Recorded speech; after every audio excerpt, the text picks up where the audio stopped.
Magandang araw, tanghali, hapon, gabi, mga bossy. Kamusta naman ang ating buhay-buhay? Another day, another Burautan sessions. Kamusta naman po mga bossing? At talaga namang mainit pa rin ang mga issue sa bayan natin. Kaya naman tayo ay mangungurat ng mga kawatan, mga demonyo, mga santanas, mga animal, at mga kawatan, sindikato, hudas, barabas, hestas sa gobyerno. At balita ko, gigil na sila. O nung una, ang ipinapatawag ako at si Banat Bay lang. Ngayon, kami 5 na. Walang Diyo. Sobrang mga pikon. Yun naman ang ating hangarin . Kahit na papaano, maurat man lang natin ang mga hinayupak na yan, bato-bato sa langit, ang tamaan, wag magalit.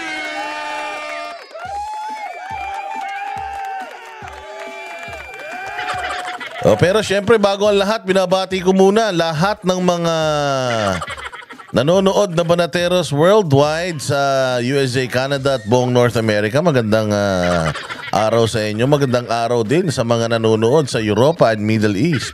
Syempre, Luzon, Visayas, Mindanao. At nais ko lang po magpasalamat sa lahat ng mga nagla-like at nag-share ng ating video. Thank you po sa inyong pagla-like at pag-share. Importante po ang pagla-like at pag-share. Kasi po lahat po ng mga mahilig sa politika, kay Dilawan, kay Pulahan, kay mga DDS, ino-offer po ni YouTube itong ating video sa kanila. So makakarating sa kanila itong ating mga pang-uurat, mga bossing. Like and share po yan. And make sure po kayo po ay nakasubscribe. Kasi marami pong nanonood dito sa ating channel na hindi pa po nakasubscribe. Kaya po mag-subscribe po kayo at para meron tayong silbi sa bayan. Alam nyo naman, ang ating boses ay nakakarating sa kinauukulan. Kaya nga tayo ay pilit na binubusalan. Kaya tayo ay pilit na pinatatahimik. At tayo ay pilit na ipinatatawag dyan sa kanilang balwarte. Balwarte nyo yan . Lugi kami dyan. Mag-vlog din kayo tapos maglaban-laban tayo sa vlog. Kasi alam ninyo mga bossing, maraming mga vloggers ang bumabatikos hindi lang sa amin. Pati sa mga Duterte na puros mga kabulastugan din ang mga pinagsasasabi. Bakit ang pinatatawag nyo? Kami lang, ba't sila hindi? Napakaraming mga social media personalities na mapanakit ang kanilang mga content. Pero bakit tila mo kami lang pinapatawag nyo? Ano ibig sabihin yan? Nasasaktan kayo sa mga sinasabi namin? Sabi ko nga sa inyo, kung ayaw nyong masaktan, wag na kayong tumakbo. Pag private person na po kayo, kapag kayo po ay hindi na po pasahod ng taong bayan, kapag kayo po ay wala na sa kapangyarihan, maniwala kayo, wala na kaming paki sa inyo. Kahit na matulog kayo maghapon, wag na kayong gumising. Okay lang po sa amin yan. Pero hanggat kayo po ay pinasasahod ng buwis ng taong bayan, ang inyo pong trabaho ay dapat magserbisyo sa taong bayan. At kapag hindi nyo po nagagawa yung inyong serbisyong yan, makakarinig po kayo sa mga mamamayang Pilipino ng batikos. Huwag po kayong magagalit na kayo'y namumura. Mura lang yan. Hindi nakakamatay ang mura. Buti nga yan, mura lang ang inaabot nyo . Kami ngang mga Pilipino, sandamukal na kahirapan ang inaabot namin. Mahal ang presyo ng bilihin. Mahal ang gasolina. Mahal ang kuryente. Mahal ang tubig. Oo, lahat mahal. Kami na lang ang hindi minamahal. So mapapamura ka talaga. At kung kayo ay namumura, okay lang yan. Katulad ng sinasabi ko sa inyo, kung sa inyong pagganap ng tungkulin ay hindi masaya ang tao, mamumura talaga kayo. Ayaw nyo mamura? O kung ayaw nyo pong mamura, alayas na. Alis na sa pwesto. Alis na sa posisyon. At syempre nagpapasalamat din po ako sa mga nagsusuper thanks sa ating channel.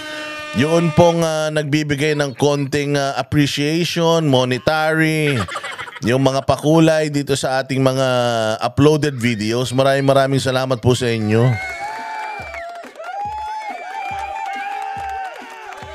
Tayo po ay hindi nasusuhulan ng kahit na sino, pero tinatanggap po natin ang inyong mga super thanks. Kaya maraming salamat. Ibinabalik din po ng Banateros sa inyo ang lahat ng inyong itinutulong sa channel natin. Rest assured na hindi tayo matatakot kahit na anong klaseng harassment pa yan. Kahit na ilang beses na patawag pa yan. Mantakin mo adjourned na ang Kongreso and adjourned na ang Senado, pero nagpapatawag pa sila ng special sessions para lang grabe ka-importante ng grabe ka-importante ng mga vloggers talaga. Mantakin mo kahit natapos na yung kanilang sesyon, tapos na yung kanilang opisina, may special office. May special na patawag po sila sa mga vloggers. Talagang gusto nilang durugin. Pero meron po kasi tayong petisyon. Meron po tayong petisyon dyan sa Korte Suprema. Kino-question po yung legalidad netong pagkakandak ng hearing na ito patungkol dyan sa fake news daw. Patungkol sa Pogo vloggers at narco vloggers. No, dahil para sa atin lahat nagsama-sama ang Magnificent 38, yan po ay pagsikil sa karapatan ng malayang pagpapahayag. Wag po kayong balat sibuyas mga sir. Opo, wag po kayong balat sibuyas. Kasalanan nyo po yan. Kung may nagagalit po sa inyo, revisit po ninyo yung mga ginagawa ninyo. Wala pong magagalit sa inyo kung matino yung mga trabaho ninyo. Kung maayos po ang ganap ninyo sa pagtatrabaho ninyo, pagganap ninyo sa inyong tungkulin bilang mga mambabatas, kasi parang buong 3 taon ang nakita lang namin yata sa inyo. Magkandak ng mga hearing. Ang daming problema ng bayang Pilipinas. Kahit puli-pulin nyo lahat ng mga vloggers, mga bossing, marami pa rin mga Pilipino ang magsasalita. Marami pa rin mga Pilipino ang gagamit ng kanilang mga social media para magpalabas po ng mga sama ng loob. Dahil po, hindi naman kasalanan ng vloggers kung ang presyo ng bilihin mataas. Ang cost of living mataas, hindi na akma sa sweldo. Kung ang traffic ay sobra-sobra. Hindi kahit ikulong nyo kaming lahat ng mga vloggers, ilang milyong mga Pilipino ang nakakaranas ng kahirapan sa buhay, magrereklamo at magrereklamo po yan. Kung sinasabi nyo na kayo ang boses ng mga mamamayang Pilipino, kaya kamo yung pirma ninyo dyan sa impeachment, yan daw ang boses ng Pilipino. Ganon din po kami. Yung mga nagla-like, nagsishare, nanonood sa amin na mga libo-libong mga Pilipino at umaagree sa aming mga reaksyon nag-agree sa aming reaksyon, ibig sabihin po niyan, pare-parehas po kami ng pinanggagalingan, ng nararamdaman, pare-parehas po kami ng sitwasyon, kaya po kami nagkasundo-sundo. So instead, ipatawag nyo yung mga vloggers dyan sa Kongreso para sa inyong special sessions. Mabuti pa, ayusin nyo na lang po yung trabaho nyo sa mga nalalabing panahon nyo dyan sa Kongreso, dahil next Congress, sigurado ako wala na kayo dyan. Exposed na po lahat ng mga kabulastugan ninyo dyan. Oo, exposed na po ang inyong panggigipit sa mga mamamayan. Lalong-lalo na sa mga nagpapahayag lang ng kanilang saloobin. Kami pong mga Banateros, kami po ay hindi naghahatid ng balita. Kami pong mga Banateros ay nakakatanggap lang din po ng mga reklamo galing sa mga tao, at kami lang po ang nagvo-voice out nung mga reklamo nila. Silang mga hindi kayang bumatikos, kami ang gumagawa nun para sa kanila. Silang mga hindi kayang magmura, kami ang gumagawa nun para sa kanila. Silang mahihina at walang plataforma at walang mga platforms katulad namin, kami po ang nagre-represent sa kanila. The reason why they watch our videos, they watch our reactions, it's because pare-parehas po kami ng opinion. Kaya bato-bato sa langit ang tamaan, wag magalit. Kung ayaw po ninyong napupulaan, wag po kayong mag-congressman, mag-senador, mag-presidente, vice president, mayor, konsihal, gobernor, vice-gobernor, vice-mayor. Or, might as well, wag na rin po kayo magpa-interview para hindi po namin nare-reaksyonan yung mga interviews ninyo. Again, kami po ay kumukuha ng balita from legitimate sources at kami po ay pinipresenta yun at nagre-react doon. Hindi po kami naghahatid ng balita, bagkus nagre-react po kami sa mga balita. And that being said, mga bossing, meron na naman po tayong ibabalita na sigurado ako masasaktan ang mga congressman at ang mga senador. Kasi nga po, dito pa rin po sa usapan ng budget, sabi ko nga sa inyo, ang talagang pinagtatakpan nitong mga kumag na ito ay itong BICAM report na blanco-blanco na inamin ni Kimbo na meron ng blanco at sinabi niya na ang may kasalanan dyan ay ang technical working group. Na according to Pantaleon Alvarez, ang trabaho lang ng technical working group is i-correct yung mga typographical errors, grammatical errors, yun lang po ang kanilang trabaho. Hindi po sila allowed maglagay ng mga presyo-presyuhan dyan sa mga blanco. Ngayon, kung ang sinasabi nila, hindi, ano na yan, may presyo na yan. May presyo na pala, ba't hindi nyo pa inilagay? Bakit blanco yung nandoon? Lokohin nyo, lelang nyo, kaya kayo napupulaan, tapos napipikon kayo kasi yung mga kabubuhan yung mga dahilan, bistadong-bistado ng taong bayan. Mantakin mo ha, lugi-lugi na nga kami sa inyo eh. Meron na ngang mga vloggers na kakampi kayo, na pondo rin ng gobyerno di umano. Yung mga ginagamit para sila ay bumatikos sa aming mga bumabatikos sa inyo. At sa lahat ng mga Duterte, hindi ba? Meron na nga kayong ganyan, may army na nga kayo, may mga troll army na nga kayo, meron na nga kayong mga likers na mga taga Indonesia, Thailand, Vietnam, India, sa mga post ninyo tapos mag-iinitan nyo pa kami. Tingnan nyo mga bossing ang nangyari. Ito nga, si Senator Bato de la Rosa mga bossing, ay meron siyang malupit na merong malupit na revelasyon si Senator Bato de la Rosa patungkol mga bossing dito sa dito sa issue ng blankong GAA. Baka hindi nyo pa naririnig ito, malupit po ito. Matindi po itong balitang ito mga bossing at sigurado ako masasaktan na naman itong mga balat sibuyas nating mga congressman. Sabi pa nila, bakit bakit hindi nyo binabanatan ng Senado? Bakit Kongreso lang? Bakit ang dinimanda nyo? Si Romualdez lang and so on and so forth. Kasi nga po, doon nga po yan nagsimula. From Congress po, doon po yan mapupunta sa BICAM, di ba? Pag BICAM o na-aprobahan na sa BICAM, babalik ulit yan sa Kongreso para sa imprentahan, sa printing, tapos pupunta na yan sa presidente. Doon nga po nangyari, hindi naman yan bumunta sa Senado O pagkagaling sa BICAM, di ba? Yung BICAM, blanco-blanco, ibabalik kasi yan sa Kongreso so saan na fill in the blanks? Di sa Kongreso. Kaya yung Senado, sila naman na susunod, huwag kayong mag-alala. Pero pare-parehas kayong mga sinungaling. Kasi sinabi ni Chis Escudero, hindi totoo yun. Si Grace po, hindi nagsasalita. Si Martin Romualdez, pagdating dito, wala ring kuda. Ang actually nagsasalita para sa kanya, yung kanyang mga tsuwariwap Yung mga tsuwariwap niya na ang kasagutan sa issue ng GAA at ng BICAM report, ito, ipatawag ang vlogger, i-impeach si BP Sara. Kaya kayo pinagtatawanan ni Chis Escudero eh. Sabi niya, minamadali nyo daw yung Senado pagdating sa impeachment. Ang tagal-tagal daw niyan nasa inyo. Ngayon, kung kailan matatapos na yung sesyon, kung kailan magsasara na yung tindahan, saka kayo kakatok at bibili.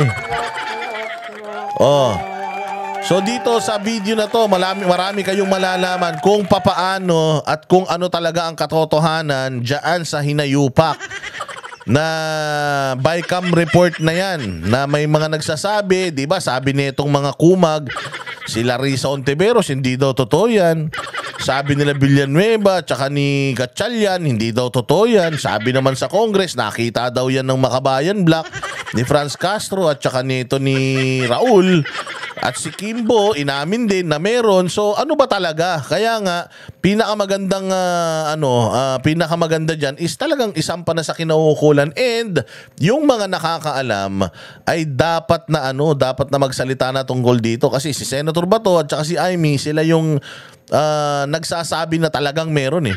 Pero si Senator Bato yung may detalyado na totoong nangyari. Kaya pakinggan po natin at atin pong reaksyonan itong revelasyon ni Senator Bato de la Rosa. Sa wakas, nagkaroon na rin ng lakas ng loob si Senator Bato para isiwalat ang mga kahayupan na ito. Pasok? Kung gaano nila dinisregard yung, kita naman siguro niyo yung mga balita, di ba? Tingnan niyo kung gaano nila dinisregard yung legal process, yung proseso ng aming budget. At the opening of the Bicameral Conference Committee, since I was Vice Chairman, ay automatic membro ako ng BICAM because ako ang nag-sponsor sa budget ng DND, Armed Forces, PDEA, and other agencies. Alam nyo, nagmanifest akong klaro. Klaro talaga, nagmanifest ako. Because of my experience, our experience, during the last budget, na kung saan nagulat na lang kami, no? Pagkatapos ng budget, lumabas, mayroon palang pundo ng AKAP. Sila-sila lang sa House of Representatives ang gumagamit. Ginamit nila yun para sa kanilang People's Initiative. Yun ang purpose na sa AKAP noon eh. Gulat na lang kami, para kaming tanga. Because of that experience, sabi ko, nag-manifest ako during the opening. Sabi ko, Madam Chairman, may I manifest that before we sign the BICAM report, please give us ample time to scrutinize everything. Ayun na, so humihingi si Senator Bato ng ample time. Ano ibig sabihin ng ample time? Hindi yun hindi apple, mansanas, hindi ibig sabihin ng enough na oras para mabasa natin lahat. To scrutinize everything. To study. Hindi katulad ni Bongbong. Si Bongbong nag-aral sa ano lang niya, sa bunganga lang niya. Pinag-aralan ko yung 4,000 na pages. Putang ina niyan. Pinag-aralan mo yung 4,000 na pages, mali-mali yung mga figures na nandoon. Nagagalit ito si Remulla, na dating governor ng Cavite na si Remulla, na DILG secretary, dahil yung napagkasunduan sa Kongreso. Pagdating sa kanya, iba. Pagdating sa GAA, iba. Mali-mali yung mga presyo, kaya nga sabi mo, sige, ibalik natin. Hindi ba? Tapos sabihin mo, inaral mo. Tapos meron pa, marami pang iba eh. Yung iba pa ng mga ahensya ng gobyerno, ganun din. Katulad niyan, ang nirequest ng Congress na kanilang budget, 16 billion plus. Tapos pagdating ng GAA, pagdating ng pinirma ng presidente, yung pagkatapos ng BICAM, naging doble, naging 30 plus billion, 34, 35, 37. So, may magic talaga. So ito, humihingi ng ample time si Senator Bato de la Rosa para mas scrutinize nila yung budget. Tingnan nyo ano daw reaction nila. Kasi nga, ang premise ko dyan, yung previous experience namin, sabi ko, Madam Chairman, para hindi kami magmukhang tanga. Tahimik silang lahat. Nanahimik silang lahat. Nung nanghingi siya ng time para scrutinize, nanahimik silang lahat. Kinabahan sila, sabi nila, tayo na naman to si Bato. Hindi nyo ba binayaran to? Hindi nyo ba nilagyan to ng busal sa bibig na pera? Bakit nangihingi to ng ample time para scrutinize yung budget?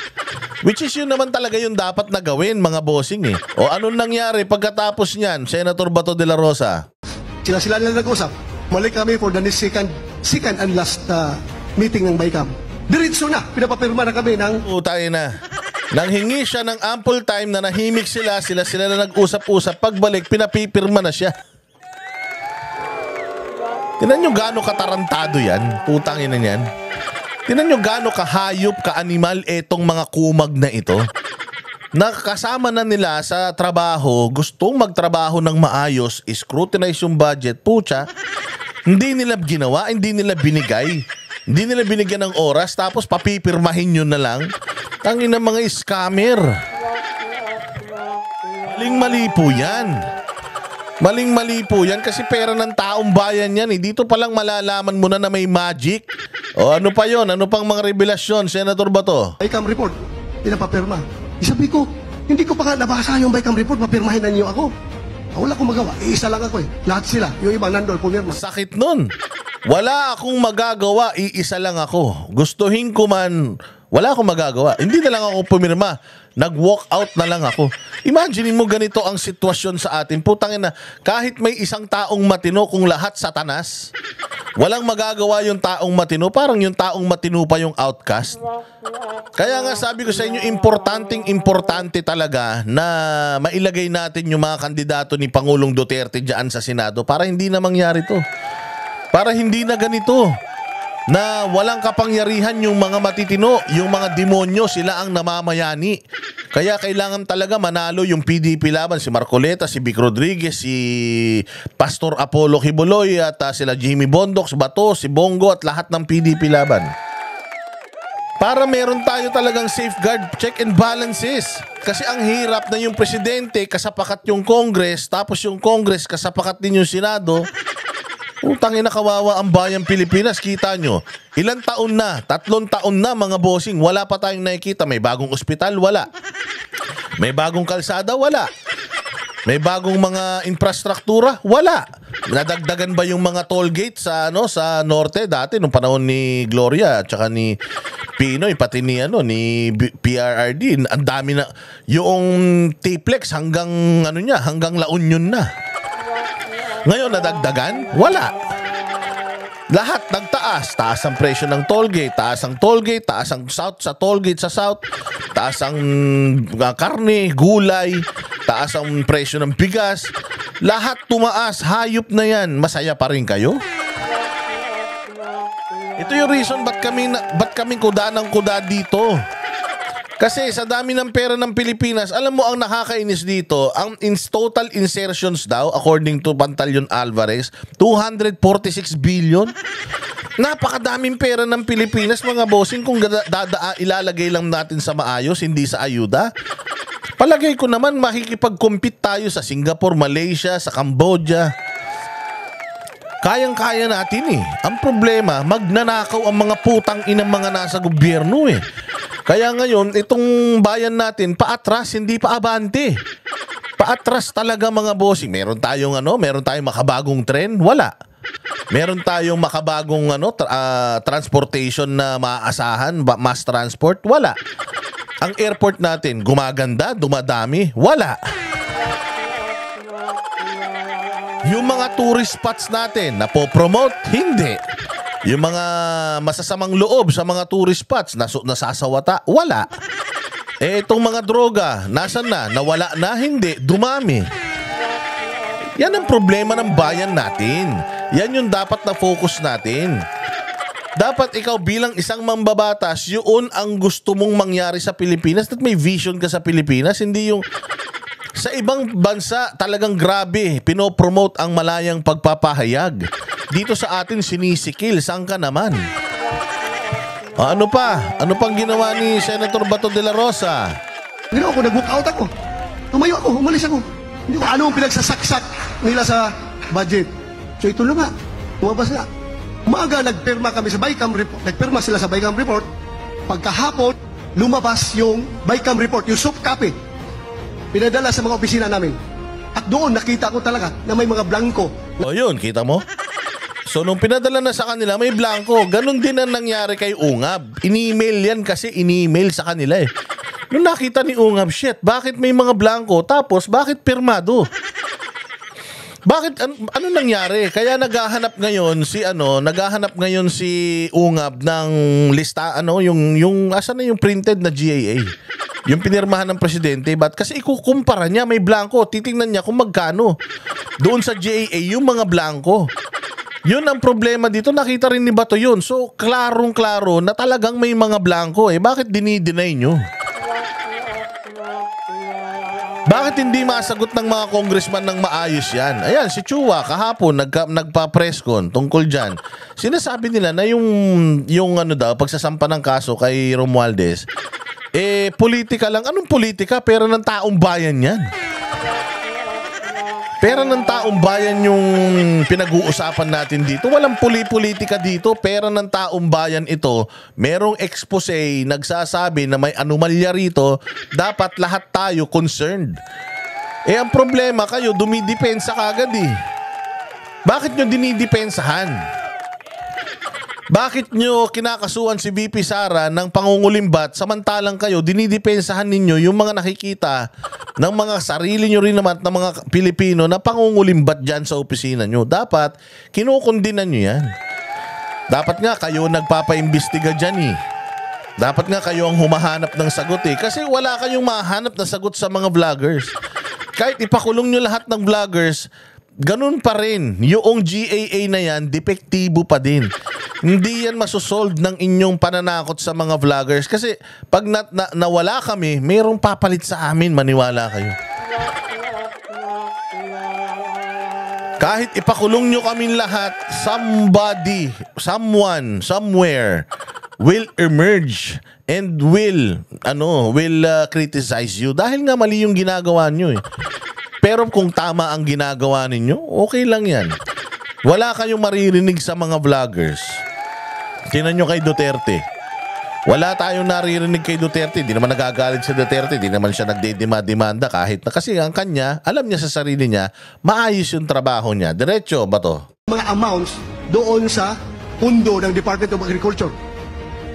But then, again, diretso, ratification, pagkahapon, somewhere, mga gabi na, mga 7 to 8 o'clock ng gabi. Ratified yung BICAM report. Again, hindi ako sumama sa ratification. Hindi ako bumoto. Dahil hindi nga ako pumirma ng BICAM report, bumoto pa ako. Ano kayo, hilo? Nakalusot na yung BICAM report. Yun na. Alam nyo, napakaraming pinagtatanggal. Ito masama. Ito masama talaga. Ang daming legislator, parang naglulukuhan tayo ba? Kapag merong nangyari na pambubuli ng mga Chinese. So ito, maganda tong sasabihin ni Bato rito ha. Tandaan ninyo, si Barbers, 'di ba? Sinasabi ni Barbers na kayong mga vloggers, ang i-content nyo yung South China Sea. Yun ang i-content nyo. Mahalin yung Pilipinas. Magalit kayo sa mga Chinese. May ganun si Barbers eh. Binubuli tayo ng China. Dapat ganito, atin yan. South China Sea, atin ito. May mga ganun pa. May mga nagpupunta-punta pa na mga ano dyan. Si Romualdez, nagpunta pa dyan sa isang isla natin dyan. Naglayag pa sila dyan para sabihin na atin to, atin to. Galit na galit sila kay Marcoleta nung sinabi ni Marcoleta na walang West Philippine Sea. Tayo lang ang gumawa niyan. May mga ganun. Galit na galit sila kay Marcoleta. Galit na galit sila na tayo'y binubuli dyan sa South China Sea. O tingnan nyo kung anong kaplastikan at kaipokritohan yung mga congressman, senador at mga personalities. Nagigil dyan. Pero walang reklamo dito sa budget na to. O, ano yun ba to? Sa West Philippine Sea. Alam mo, anong sabi ng mga magagaling na legislator? We condemn to the highest terms. We condemn to the highest terms. Ganun daw, galit na galit daw sila pagka South China Sea ang issue. We condemn to the highest terms. O sige, pasok. Yung ginawang pambubuli ng mga Chino sa ating mga mangingisda, sa ating mga sundalo, sa ating mga Navy, sa ating mga Coast Guard. Kaya kailangan suportahan natin ang pag-modernize ng ating armed forces. So that... yun ang sinasabi nila. Paglaban natin sa South China, ang West Philippines, atin yan. I-modernize natin lahat. Atin yan para makalaban tayo. O anong ginawa nila? Makuha natin yung credible defense posture para respetuhin tayo ng ating mga kapitbahay. Yun, galing. Pagdating na budget deliberation, yung 50 billion na AAP Modernization Fund ng NEP na sinabit ng Malacanang to the House of Representatives, napiyasa nila ng 10 billion. Utangin na. So mantakin mo galing mismo sa mga congressman. Dapat natin, 'di ba? Ganyan sila pag nagpapapress con eh. Paglaban ng South China Sea, modernization, blah blah blah. Puta na. Mahal namin ng militar, mahal namin ng pulis. Tapos pagdating daw nung budget, putya yan, na pinag-usapan nung dalawa. Oo, anong nangyari? Tinapisan 10 billion. 10 billion. So naging 40 billion na lang. O hindi ba, akala ko ba, ito ang problema sa administrasyon ngayon. Iba yung sinasabi nila dun sa ginagawa nila. Akala nila hindi sila mabibisto porket sila lang ang nakakakita niyan. Again, if it's not us na mag-e-expose ng mga bagay-bagay na ito, it's gonna be one of you. It's gonna be one of you. Baka hindi 100% ng senador, ng congressman satanas katulad nyo. Merong isa, dalawa, lima dyan na talagang maglalabas ng mga baho ninyo. Yan ang katotohanan. O ano pa ba to ang nangyari pagkatapos tinapyasan yung mga hipokrito na gigil sa China, gustong manalo sa South China Sea, pero kinaltasan naman yung budget ng AFP, modernization. O tapos ano nangyari ba to? Ang 50 ginawang 40. So yun ang nakalagay sa GAB. Pagdating doon sa Senado, since ako ang chairman, ako ang nag-defend yung budget na yan, kinausap ko yung chairman ng finance na si Senator Grace Poe. Hindi ko papayag na hindi natin ibalik yung budget na yan. Ibalik natin yung 10 billion. True enough, nabalik namin ang 10 billion doon sa Senate version, 10 billion. Naibalik, 50 billion ulit. Ang galing, sa Senate version, naibalik. Ang galing talaga ni Grace Poe. O tapos ano nangyari? Pag-akyat doon sa bike. Ito ang maganda kay Bato de la Rosa, talagang ipaglalaban niya. Pag alam niya tama, palakpakan natin siya. Hindi ako mapayag. Kayo may gusto niyan eh. Ako ang nagano ng budget niya, napaka walang kwenta ko namang endorser. Kung hindi ko, ibalik niyo yung 10 billion na yan sa military yan eh. Kailangan natin yan. Late na nga tayo eh. Oo, kahit nga bala, wala tayo eh. O ibalik niya. So ibinalik. Ano nangyari? Paglabas sa BICAM, mas malaki pang tinapyasan ng 15 billion. Tangina niyan. Mantakin mo.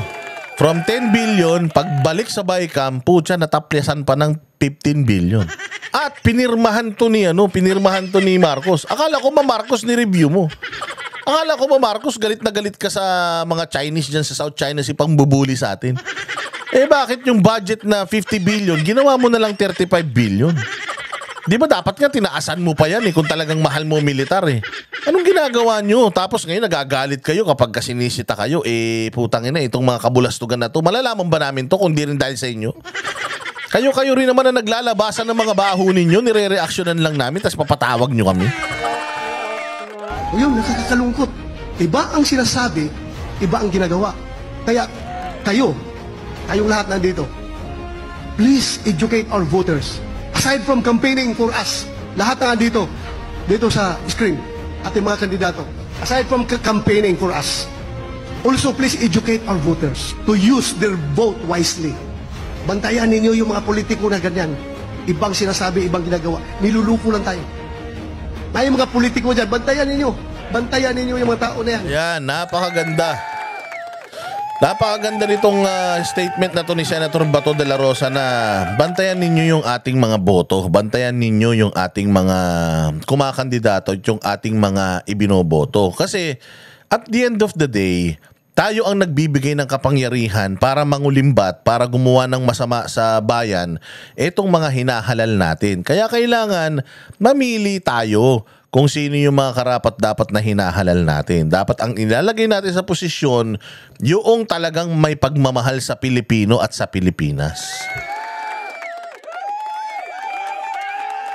Kasi mapanling lang ang mga yan. Napakadaming pera ng Pilipinas. Money is the root of all evil, mga bossing. Sa sobrang dami ng pera ng Pilipinas, ano yan? It's kumbaga para siyang naka-open lang siya, pwede kang dumampot na lang. Basta nasa kapangyarihan ka. Walang masyadong natatandaan ninyo unang-una pag upo ni President Marcos, ang tinanggal niya agad yung commission na opisina ni Greco Bellica na nagdedemanda sa mga kawatan sa gobyerno. Tinanggal niya kagad yun, mga bossing. It's a proof na talagang mangungulimbat lang ang mga to. kahit sino na lang pwedeng dumampot sa pera ng taong bayan. Pero tayong mga taong bayan, wala tayong access dyan. At para manahimik tayo sa kanilang pagnanakaw, ang ginagawa nila, nagbibigay na lang sila ng ayuda, kumbaga para na silang si Robin Hood. Na magnanakaw sila, tas bibigyan kanila ng parte doon sa mga ninakaw nila. Sa totoo lang, deserve natin na maambunan tayo ng grasya. Pero hindi natin deserve na mayroon mga politiko na kumukuha ng pera natin tapos dinadamay tayo sa katarantaduhan nila. Kaya wag tayong papayag na maging part tayo ng corruption. Wag tayong papayag na basta na lang tayo mananahimik at pipikit ang mata dahil pinapalamon nila tayo. Hindi po. Baliktad. Wala kayong utang na loob sa mga politiko. Ang politiko ang may utang na loob sa inyo dahil kayo po ang naglagay sa kanila dyan at pinasusweldo po natin sila. Habang sila ang sasarap ng buhay, tayo rito sa baba, Diyos ko po, isang kahig, isang toka. Kaya parang awa na ninyo. Merong mga kandidato dyan na talagang malinis ang kanilang track record. Maganda ang kanilang mga resibo. Hindi pa man sila nagsisilbi sa bayan. Kaya ako talagang ipinupush ko si Pastor Apollo Quiboloy at ang buong PDP laban. Dahil kung si Pastor Apollo Quiboloy, zero corruption, pag may nakitang mali yan dyan sa Senado, I am sure i-expose niyan. Wala nang iba ang mayroong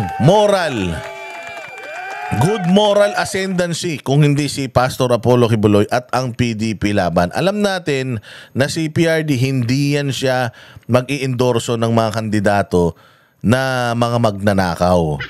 Kaya nga 'di ba una pa lang sinabi niya na si Bongbong Marcos ayaw niya. Hindi tayo nakinig sa kanya. Kita mo nangyari sa bayang Pilipinas. Mantakin mo 3 taon pa lang.